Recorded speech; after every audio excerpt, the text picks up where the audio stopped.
నిన్నే చేరుకోలేక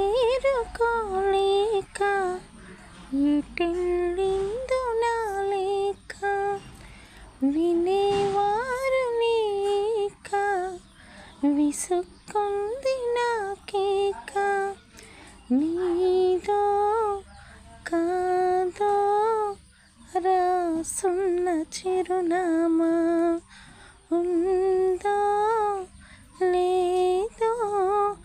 ఆ చోట నా ప్రేమ వరం లాంటి శాపమేదో సొంతమైందిలా ఎదుట నిలిచింది చూడు జలధారు విన్నెలేదు కనులు తెరిచింది నేడు చినుకంటి చిన్నది